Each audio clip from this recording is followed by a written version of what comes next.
Hey y'all, welcome back for another video. If you're new here, welcome. So nice to meet you. My name is Savannah and I am the founder of Roxy Road Clay & Co. And in today's video, we are going to be talking about the must-haves for polymer clay jewelry. So make sure y'all like, share, and subscribe and hit that notification bell to get notified when we post a new video. Now let's get started. Alrighty guys, if you are looking to start your own polymer clay jewelry business and you're not sure where to start or what tools or supplies you need, then make sure you keep watching to get all the info on the tools and supplies you need. So the first tool you're going to need is definitely polymer clay. You can find this at your local craft store. Etsy sells it, Amazon sells it. Now make sure y'all refer back to my first video on the best types of polymer clay. So make sure you buy some polymer clay so you can make your clay earrings. Alright, now the next item you're going to need is an acrylic roller and or a pasta machine. Now I say or the pasta machine because you don't have to have the pasta machine to be able to do polymer clay earrings. But if you do get a pasta machine, definitely invest a little bit more into a better quality one. I have been through 2 pasta machines already. My first one was a very cheap one from just a craft store. I think it was like $20 or $30. Now my current one is a better quality one. I think it was roughly $60 to $70. Now you don't have to spend that much. I personally did because my first one, I bought it and it broke within a week. So you can definitely do polymer clay earrings with just an acrylic roller. I did that for the first 3 or 4 months and nothing was wrong with it. The pasta machine just makes it easier for you and it's quicker to condition your clay. It gets it a nice even thickness. It's just been a great investment for me. Now you do not have to go out and purchase one. You can definitely use just an acrylic roller like this one. Your craft store should sell it. Etsy sells it. Amazon sells it. Now the next item you're going to need are clay cutters. These are just like a few. The ones I have a ton. This one is from a seller on Etsy. I will link their shop in the description below. Now this is a 3D printed one. It is plastic and I absolutely love it. I don't know if you can tell, but it has a nice sharp edge on it and it's just overall amazing. And then they also have metal cutters. Here are just 2 of them. You can find these at your local craft store. Amazon, Etsy, pretty much anywhere sells them, but I definitely do prefer the 3D printed ones over metal ones. So it's really up to you. I do use both of them though. I love both of them. I just prefer 3D printed over the metal ones, but it's user's choice. Now the next thing you will need are earring backings.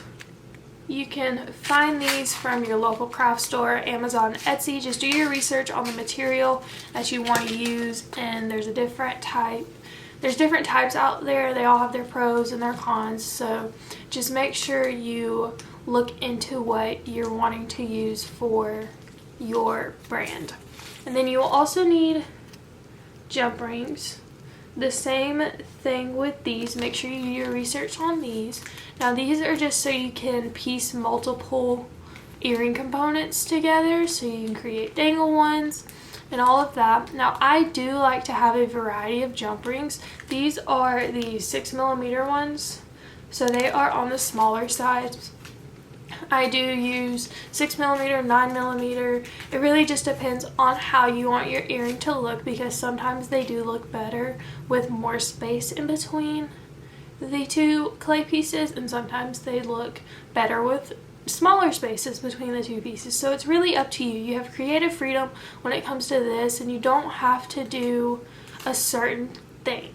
Like you can do your own thing, and that's what I love about polymer clay earrings is that there's a ton of creators out there and they each have their own unique style. So there's not a specific way to make clay earrings. It's just how you want to make them and what you want them to look like. Now the next item you will need to open your jump rings and close your jump rings are pliers. So these are what they call round nose pliers or needle nose pliers.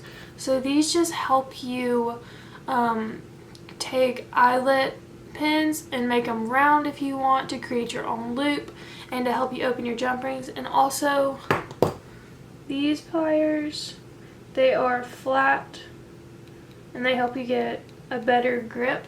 So I use these to open and close my jump rings. Now you don't have to use pliers. They do have a ring that you can put on your finger and it has different slots in it, so you can open and close your jump rings. Now I personally don't like using those just because it's more tedious for me and it's harder for me to use, and I find that pliers work best. Now these pliers are just from, they came in a set of 3. I can't find my other pair, but they came from my local craft store. You can get them from there, or you can get them from like a tool store. Amazon has them, or Etsy sells them. You can get these basically from anywhere. Just make sure you get a good pair. Now these ones are kind of cheaper, but they work perfectly fine for me. Every now and then they're a little hard to use, so in the long run I will be investing in a better pair of pliers. Now the next item you will need is some sort of adhesive so you can adhere your earring post to your clay earring component. Now one of my favorites is the Loctite Super Glue Gel Control. Now this is about $3 or so, $3 or $4, and you can get it from almost anywhere. Amazon sells it, Walmart, your craft store, Dollar General, a lot of places sell this, and it'll last you forever because it only takes a small drop. I've had this one, I don't know, probably 4 or 5 months now, and I still use it every single day almost. Now another one of my favorites to adhere my post to my earring component would be the Sculpey Bond and Bake. Now this one, you do have to bake it so it becomes hard, and it won't harden until you do bake it. Now this is definitely one of my favorite ways to adhere my backs as well, because it just leaves you with a very smooth finish. Alright, as you can see, here is one that I did not too long ago, and it's just very smooth along the back, and the earring back isn't going anywhere. And most people don't like it because it bulges out on the back and creates like a dome shape, but that has never happened to me. I don't know if other people are just putting too much on their back, but it only takes a very little bit to get that smooth finish. Now this item is not necessary, but I do love it, and it has helped me quite a lot. So this is a tissue blade. It is in the container, but I will take it out to show you. So definitely be careful if you buy one of these. Kids, make sure you get a parent to help you with these because they are very dangerous and very sharp. So here is this, and this is the sharp edge. It's basically a really big knife, and it just helps you cut through your polymer clay or through your canes. It helps you scrape it up off of your glass surface without messing up the earring pieces. Now you don't have to get one this big. This one is just from Amazon. You can definitely use an X-Acto knife or something like that, but like I said, this is not a must-have. It's just one of my things that I love to use when I'm making my earrings. So be safe with these, please, because you can do some serious damage. Luckily I have not cut myself yet, but I have heard about other people cutting themselves with this, and it's not fun. Alright, up next we have is a clay extruder. So this is another one of those items that isn't necessary. I just love to have it because it's very helpful.